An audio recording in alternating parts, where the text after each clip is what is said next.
Every spring I decide I'm over my obsession with Outlander's costumes.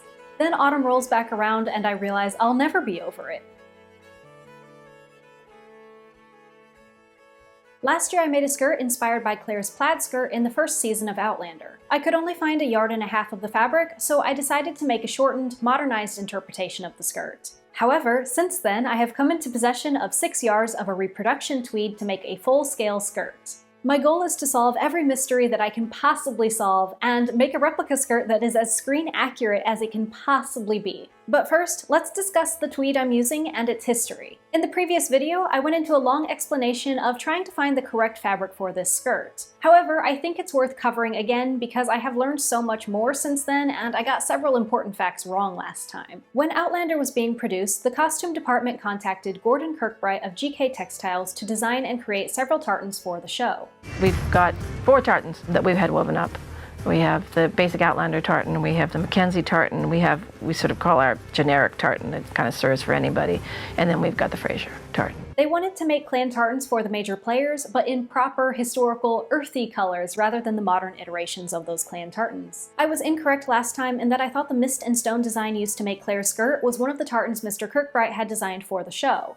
That was not true. He had nothing to do with the creation of that original skirt. However, Mr. Kirkbright is close friends with one of the women who runs the Outlander Replica Costuming Facebook group. I imagine the conversation went something like, "Hey, you know, those tartans you designed are great, but if you want to recreate some of the designs from Claire's costumes, I know a lot of ladies who'd be very interested." I'm making this up, mostly. But anyways, they did it. They used tartan weaves because that was Mr. Kirkbright's specialty and recreated the designs of Claire's skirt and her green dress from season 1, dubbing the designs Mist and Stone and Lost Souls. At the success of this venture, several more designs followed. There was Honor and Redemption based off of Claire's skirt in season 2. There was Whiskey and Tea based off of her shawl in the pilot episode. And there was the Weathered Fraser, which I'm not exactly sure what that one was based off of. I'm a lot less familiar with the men's clothing. Later on, they also did a run reproducing the Isabella Fraser wedding dress tartan, and most recently, they recreated the tartan from Jamie's coat in season 1. They wove and sold these tartans for a while, and by selling directly through the Facebook group, they were able to cut out the middlemen and sell it at a very good price, in terms of 100% Scottish wool tartan. But eventually, the actual screen-accurate tweed for the green dress was found, and they discontinued their Lost Souls tartan, and began selling the true tweed instead.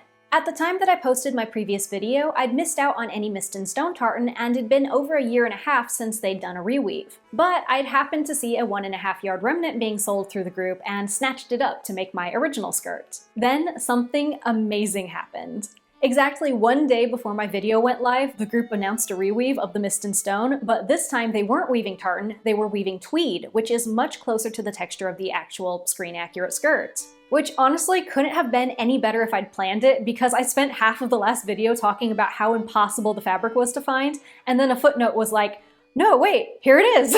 So that's the history of the fabric as I understand it. There is none being woven right now, but if you want to join the Facebook group and wait for the next weave, I will put details in the description box. So, now that I have the fabric, what do we know about the actual skirt? Catriona Balfe was cast as Claire 2 weeks before filming began, so the costuming department had to hurry. The Mist and Stone skirt, which I'll keep calling it even though that name came later, was made just in time for the promo photo shoot. I talked to the woman who made the original skirt, and here's what she said. The skirt she made for the publicity photos was 1 panel of fabric for each the front and back. It was constructed the historically accurate way, with long side slits for the pocket openings. She didn't trim off any of the sides and just used the selvage as finishing. The fabric was cartridge pleated onto a Petersham waistband, which extended into an apron tied at the front and back. However, the skirt used in that first promo shoot was never actually worn on screen, at least not that I can find any evidence of. After that, an Italian team came in to start cranking out the costumes, and they took apart the original cartridge pleated skirt. They ended up making at least 6 doubles of this skirt. The original skirt maker also told me that the Italian versions had flat knife pleats rather than end-on cartridge pleats, and that they had folded the excess fabric at the waistband to the inside rather than cutting it off, which would make the length easier to adjust later. So this is where the trail runs dry, and from here we must rely on screenshots to recreate the construction.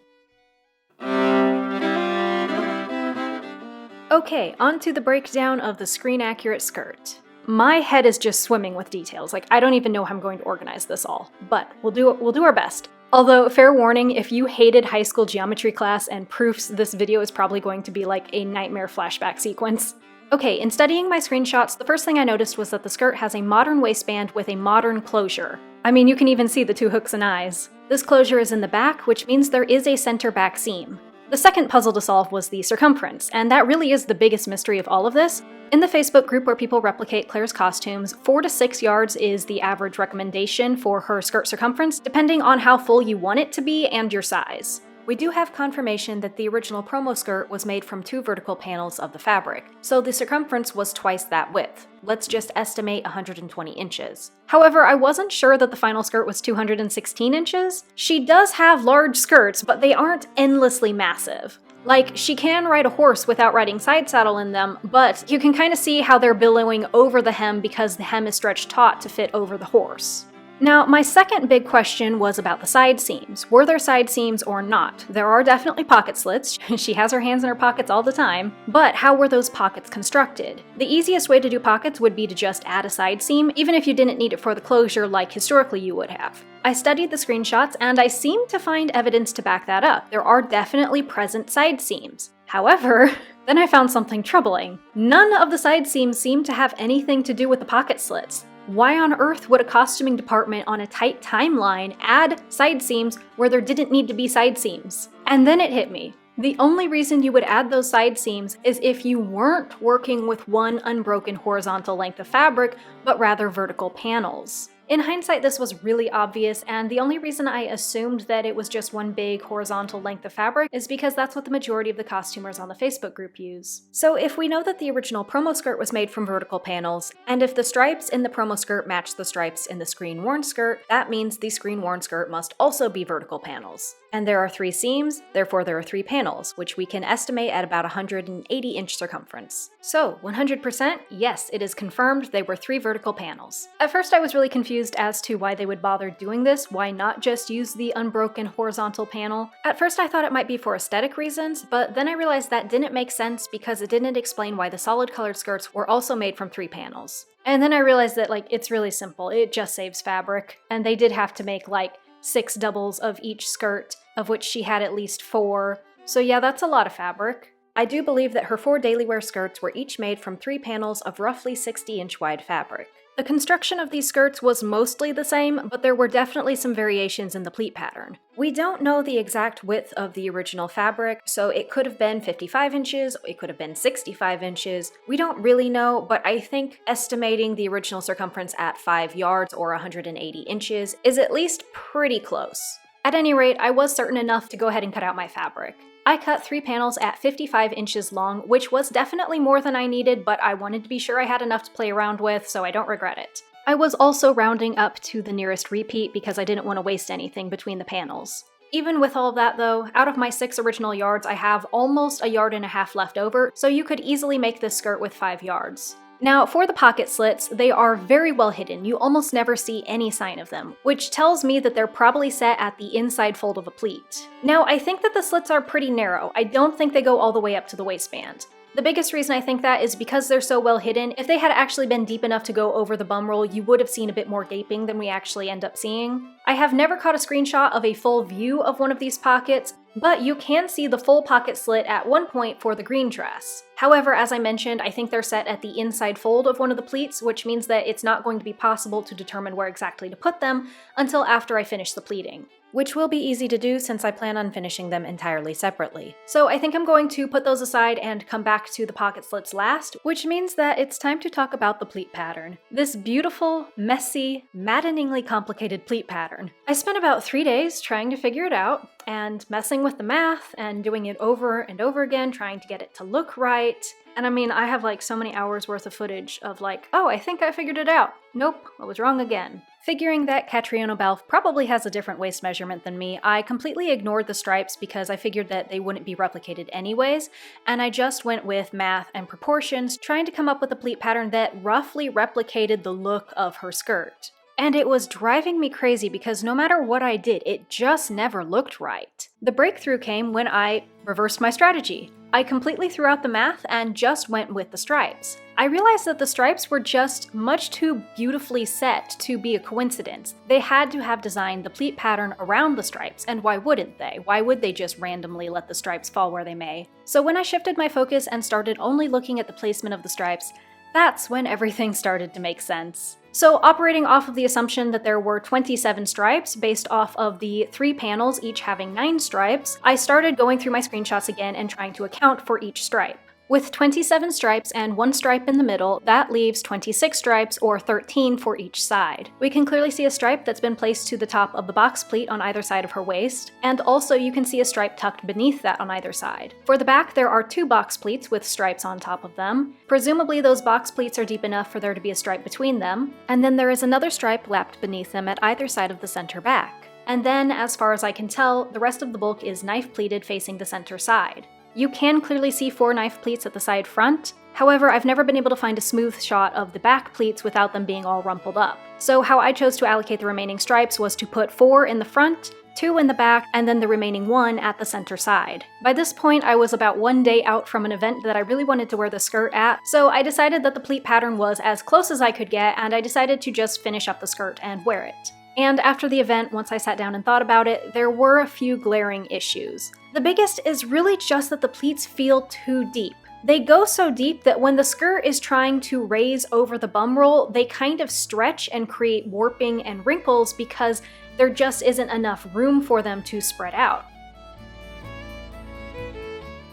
Another thing I realized with how deep the pleats are is that they just stay very stable. They stay exactly where they're set, which would be a good thing, but if you look at the screenshots, her skirt almost never looks the same in any 2 scenes. The pleats just have a lot of freedom of mobility. They're constantly folding themselves over and showing different ripples. They're kind of like a beautiful mess, and mine just looked really too neat in comparison. So it's been about a week and a half since that event, and I've basically just had the skirt sitting here because I knew it wasn't right, but I didn't know what was right. I didn't know how to do it better. And I've been studying the screenshots, and I, last night, finally had some breakthroughs, and I think I figured out the missing pieces of the puzzle. Okay, missing puzzle piece number 1. The scale of the plaid pattern is just slightly too large. I figured this out because reviewing this screenshot, I realized that there was a stripe I had missed buried deep within the shadow of one of the pleats, which means that I had taken for granted that there were 9 stripes per panel, because that's what my fabric has, when in reality the original fabric had 11 stripes per panel. The current scale of our pattern is 6.5 inches wide and 6.75 inches tall. It's impossible to know the exact correct dimensions without knowing how wide the original fabric was. However, our reproduction tweed is 63 inches wide, so that's kind of the one we need to go with anyways. So if it's 63 inches wide, that's not allowing for the selvages or the seams. So let's say that 11 full repeats fit into 61 inches. That would make the ideal width 5.5 inches, or about 1 inch narrower than it is now. To calculate the height, I looked at the reference photos again, and it looks like the front edge of the skirt has about 7 full repeats. My skirt was between 39 and 40 inches long at the front. I am 5 foot 4 inches. Catriona Balfe is 5'9", so she's about 5 inches taller than I am. So just as a rough estimate, her skirt might have been between 44 and 45 inches long. If you divide that by 7 repeats, you get between 6.25 and 6.5 inches tall. To come up with a second reference for the height, I tried an Adobe Illustrator trick. I took the 3 screenshots I could find with the most spread out, flat, full repeat visible, and I traced the height and width with the line tool. Then I straightened it and hit the Constrain Proportions button over in the Transform box. I changed the width to 5.5 inches to match our ideal, and checked what it projected for the height. I came up with 5.6, 5.9, and 6.6. Keep in mind that these aren't actually flat images of the fabric, they are 3D, and I'm just trying to find the flattest part, so it's not completely reliable. I'm going to go ahead and throw out the 5.6, it just seems like too much of an outlier, but that leaves us with 5.9 and 6.6, the average of which would be 6.25. So I'm leaning towards that as our ideal, unless at some point in time somebody can get their hands on the skirt to actually measure it. So if the width between each stripe was only 5.5 inches, that means that it would shave off about half an inch from each pleat depth. That would help a little bit with the problem with the pleats being too deep, but not enough. However, I figured out puzzle piece number 2. And puzzle piece number 2 is so much more exciting. Okay, I had the knife pleats more or less correct on the outside of the skirt, but they were wrong on the inside of the skirt. They aren't flat, straight knife pleats. Inside the skirt, the inner fold of the knife pleats actually reverse and fold back over again, making them a little bit less like knife pleats and a little bit more like these interconnected, interlocked box pleats. And the screenshots absolutely back this up. It explains like almost everything. It explains how much movement they have, how they so easily fold back over each other. It explains those weird inverted tucks you see all the time. It gives the pleats just so much more character. It gives the skirt a place to store all of that bulk, but in a way that it still has a life of its own. So, armed with this knowledge, I think I am finally ready to finish my skirt. Please ignore how out of order these clips are going to look. I did this skirt with a lot of backtracking, so I'm telling you the most concise way to do it, not the way I did it. If you're making your skirt with vertical panels and you have side seams, you're going to want to stitch those up first. But before you do that, trim an inch off of each selvage. Then if you stitch the seams with 1/2 inch allowances, it'll match up that 6.5 inch wide repeat. Then, after you stitch those side seams, you can finish them however you want. They could be serged, or felled, or zigzag stitched, or pinked, whatever you're comfortable with. I doubt the original was serged, but that's what I did just because it was easiest and it wasn't going to show anyways. Iron those seams open, and then the next thing you should do is go ahead and get that hem done. However, it is easiest to leave that back seam open for now, so if you do the hem now, you should probably leave that last several inches open. You can make the hem however deep you want, depending on how much fabric you want to use. I made mine pretty thick. It's about 5 inches. I like that just because it hangs really nicely, it flows well, but if you don't feel like using 5 inches on a hem, you can feel free to cut it smaller. I hand felled it down, pretty simple but time consuming because it's a 5-yard hem. Next, you should make the waistband. The waistband is made and finished as a completely separate piece from the skirt. Start with a strip. I was aiming for about a 5-inch wide strip, but I had this handy strip of fabric left over from the beginning when I was cutting off the excess of the pattern. And I didn't want to waste that, so I just used it for the waistband. It's fine. I simply folded it in half, pinned it, and then stitched around the 3 raw edges, leaving a small opening so that I could turn it right side out. After stitching it, I clipped the corners, turned it right side out, then I stitched that opening closed, and I did it by machine because that part is going to wind up on the inside of the skirt. Then I ironed the waistband flat. I should mention that when I finished the waistband, I realized that somehow I had made it like several inches too small. I don't even know how that happened. Instead of starting over and cutting off another piece of fabric from my remnant, I decided to just open that waistband back up and splice another length onto it. And you can actually go ahead and just sew on your hooks and eyes right now. Now the waistband is done and can be set aside, and it is time to do the pleats. Before I start pleating my skirt, I want to show you my closest approximation to what the actual skirt pleat pattern looks like with 33 stripes. First, you need to mark your center stripe, and then you need to decide how wide you want that flat front portion to be. By comparing the stripes on the original to our stripes, I came up with about 6 inches. However, remember that our repeat is about 1 inch too wide, so my estimation is that the original was about 5 inches wide. This time I decided to try 4.5, but you should make this width proportional to your measurements. Now remember that stripe number 2 is hidden beneath the box pleat, so move on to stripe number 3. Go ahead and measure and fold it into a box pleat, pinning the edges. You also want to decide how wide to make your box pleats based off your proportions. I decided on about 3 inches wide. Fold the pleat with the stripes lined up almost right at the outer edge. Then take the inner edge of that box pleat and line it up with the first marking you made, pinning it in place. Now fold along the edges of stripes number 4, 5, 6, and 7 to make your knife pleats. I folded them so that each stripe had just a little sliver of gray down the side of it, and then I lined it up down the center of the next stripe. The edge of the 4th knife pleat will line up down the center of stripe number 8, and this is roughly your center side. Now I am pretty positive of the stripe placement on the front of the skirt. However, there are a lot more images of the front of the skirt. I'm a lot fuzzier on the back of the skirt, so this is just my best guess with as much supporting evidence as I can find. But moving to the back, skip stripe number 17 and move on to 16, making it into another knife pleat. Fold it down flat over top number 17 and pin the outer edge in place. This one is very easily supported by the evidence, as I found numerous examples where you can see both stripes clearly. Then skip stripe 15 and make the next box pleat at stripe 14. Now this is one area where I am least sure of. It doesn't seem like a very deep box pleat if you only leave one stripe between them. However, I found this photo which seems to confirm it, so that's what I'm going with. Another note, in all of the screenshots I've looked at, that side back box pleat is the only place where I've seen any kind of variance between the different doubles. Sometimes the stripe is close to the back and sometimes it's closer to the side. I don't know why that is, but I tested it both ways and it didn't really seem to make much of a difference with the depth of the pleats, so I think that's something you can just do whichever way you think looks best. Then comes something interesting that took me a really long time to find. You actually skip stripe 13 and make a pleat with no stripe between 13 and 12. This one took me a long time to believe because even though there are several shots where you can see an unstriped pleat just to the side of the box pleats, there are also plenty of pleats that look like they have no stripes just because they've been folded over. However, an unstriped pleat in this exact position kept showing up. It was confirmed with this screenshot, where you can clearly see stripe 14 on top of the box pleat, stripe 13 tucked behind the box pleat, stripe 12 over here on top of one of the knife pleats facing the side. You can barely see stripe 11 on top of the next knife pleat over, but between 12 and 13 there is a very shallow unstriped pleat. So, confirmed.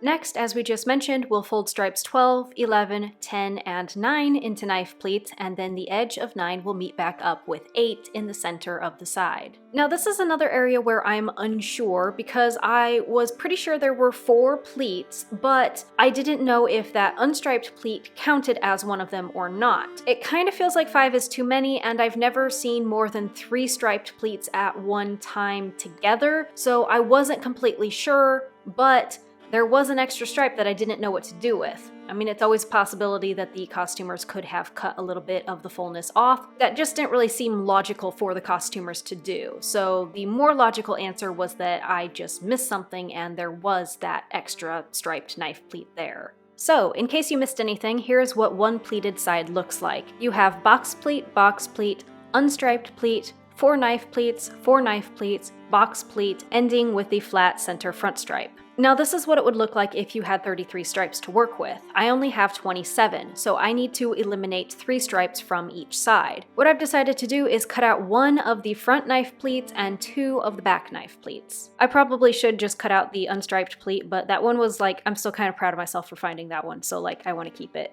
So I took all of that out and then repleated it according to my specifications for a 27 stripe skirt. But then when I was done, I compared it to my waistband and realized that it was going to be a bit too tight. So I started going through and loosening up and spreading out those pleats to give myself a bit more room. And that is actually the best, most fantastic thing about all of this. It takes almost no math and your size doesn't matter. I originally didn't pay attention to the stripes because I thought that would only work if you had the exact same waist measurement as Catriona Belf, but that's not true at all because the pattern is based off of the outside of the pleats and the inside is just whatever is left excess. So you can make this pattern with a variety of waist measurements. I'm not sure exactly how far up with plus size measurements you would want to go before it just didn't feel like the pleats were deep enough anymore, but you have a lot of room for variation, and I just think that that's absolutely awesome. But then the other thing, if you are plus size and you happen to have this exact run of tweed, it kind of works in your favor that the pattern is a little oversized because that means that the proportions are all slightly larger, so therefore it actually works a little bit better if you're plus size. Because if you are small size, that just means that the pleats are proportionally deeper than they should be. But after you've adjusted the pleats to fit your waistband, and only after that, you should turn the whole thing over and start underpleating those knife pleats by turning the fold inward again and pinning it down.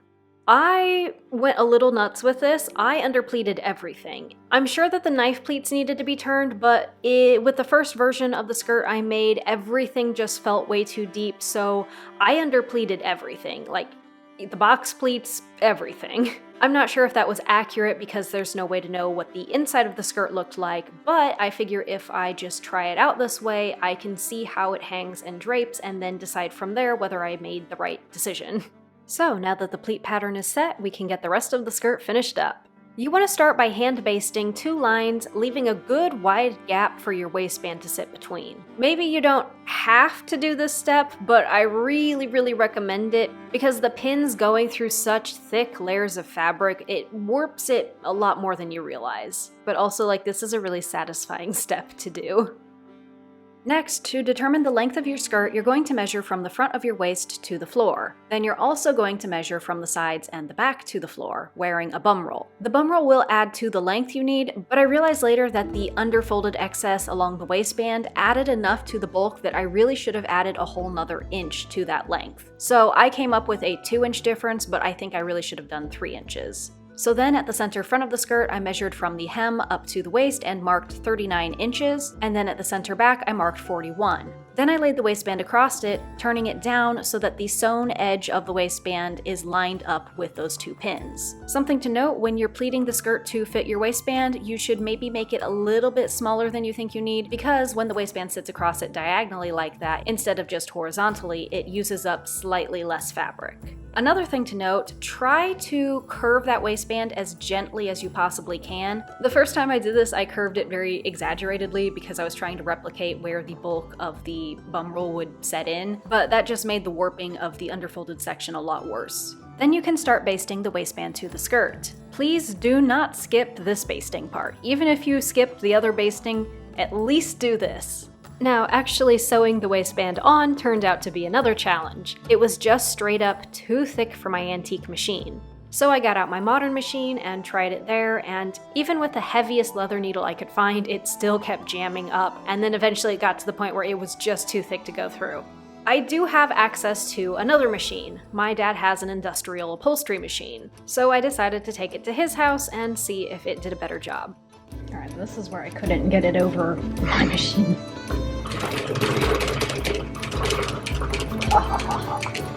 That thing's a brute. Yes, it is. It'll stick through thin metal. I don't know. I remember I made And a purse out of soda cans. Yeah.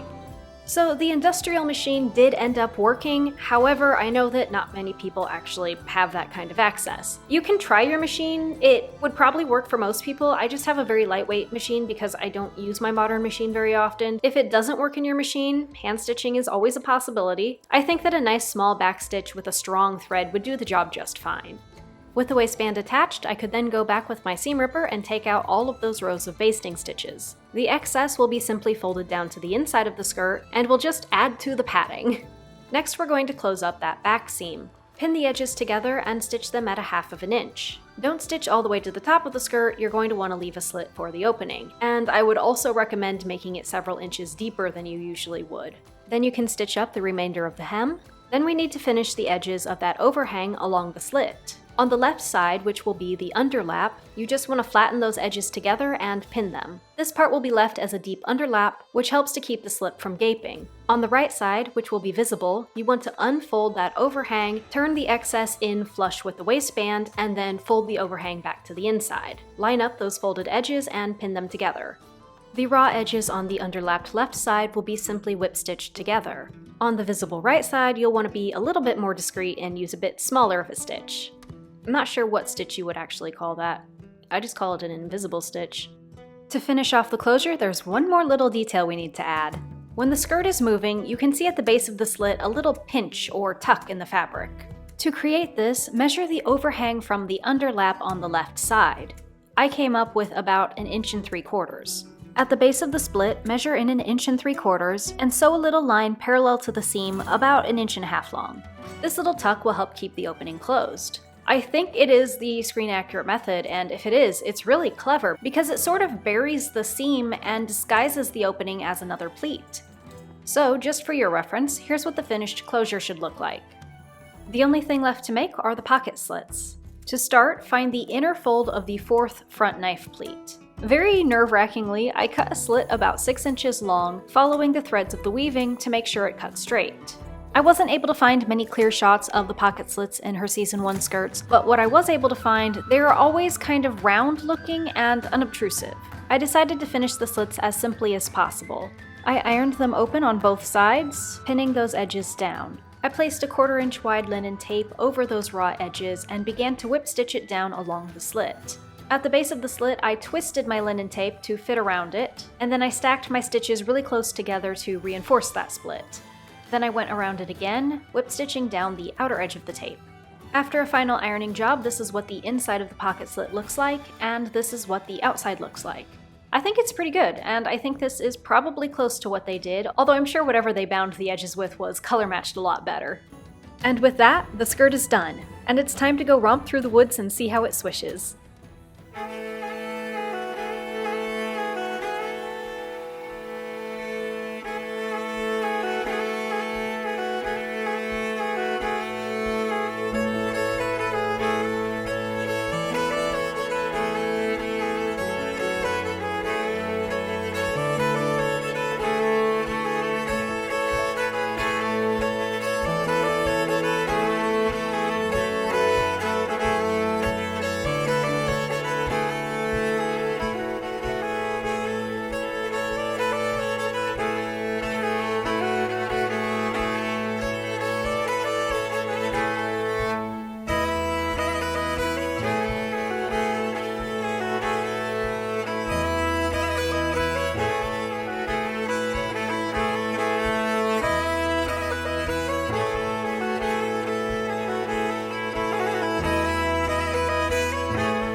So, how did I do?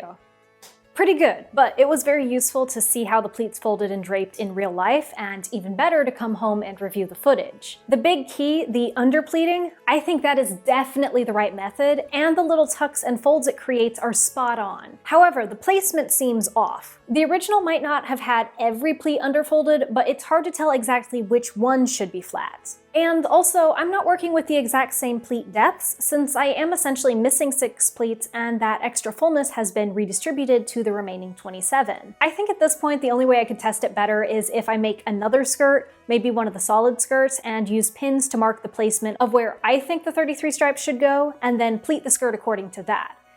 However, for now, I need to move on. I need to be done with this project.